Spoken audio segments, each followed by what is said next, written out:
বাড়ির আঙিনা, ছাদ বা পতিত জমিতেই বস্তায় চাষ হচ্ছে আদা।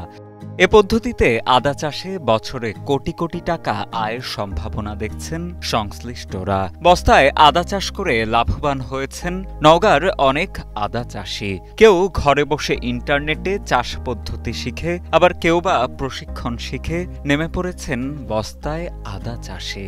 আমি প্রথমে দেখছি, ইউটিউব থেকে দেখছি, ফেসবুক থেকে দেখছি। দেখার পরে চিন্তা ভাবনা করলাম। তারপর আমি অফিসে গেলাম, কৃষি অফিসে গেলাম মহাদেবপুরে। সেখানে যা তারা পরামর্শ দিয়েছে, ঠিক আছে এটা করা যাবে, বস্তায় আদা চাষ করা যাবে। তারপর থেকে চিন্তা ভাবনা করার পর তখন করলাম। আমার পরিকল্পনা আছে, আমাদের কৃষি অফিস থেকে, মহাদেবপুর কৃষি অফিস থেকে আমাদের শারীরিক সহায়তা করছে এবং আমি 500 বস্তা লাগাইছি। যে সামনে আমার উদ্যোগ যে আরও 5,000 বা 10,000 বস্তা লাগাবো। নওগাঁর মহাদেবপুর উপজেলার সদর ইউনিয়নের সারতা গ্রামের এক আদা চাষি জানান, ইন্টারনেট থেকে শিখে পরীক্ষামূলকভাবে শুরু করেছিলেন বস্তায় আদা চাষ।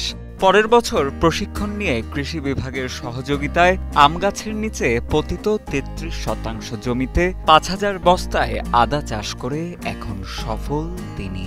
মাত্র 3 লাখ টাকা খরচেই এখন 10 লাখ টাকা লাভের আশা করছেন এই আদা চাষি।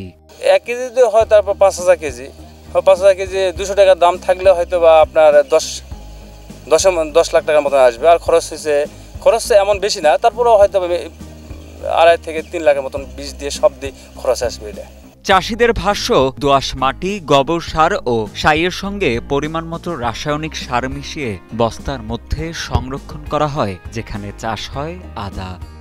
নিয়মিত পানি ও কীটনাশক দেওয়ার পাশাপাশি উপযুক্ত পরিচর্যা করলে কম খরচেই দেখা যায় সফলতার মুখ।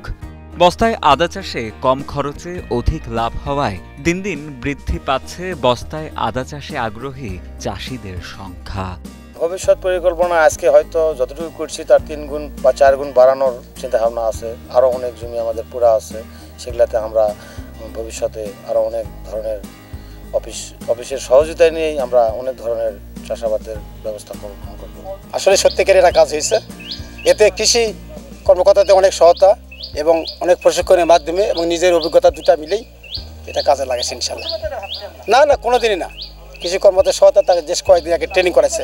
এ বিষয়ে নওগাঁ মহাদেবপুর উপজেলা কৃষি কর্মকর্তা মোহাম্মদ হোসেন মোহাম্মদ এরশাদ জানান, কম জায়গায় কম সময়ে ভ্রাম্যমাণভাবে এ চাষাবাদ চাষিদের মাঝে সম্প্রসারিত হলে জেলার মশলা উৎপাদন সমৃদ্ধ হবে কয়েক গুণ।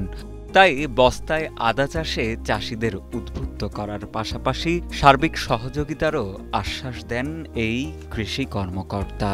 তারা আদা চাষ করতে, এরকম যারা বাগানে কিংবা ছায়াযুক্ত স্থানে আদা চাষ করতে আগ্রহী এবং তারা যেন মৌসুমের শুরুতেই যেন আমাদের সাথে যোগাযোগ করে, আমরা আমাদের কৃষি বিভাগের পক্ষ থেকে আমরা সর্বাত্মক সহযোগিতা করব।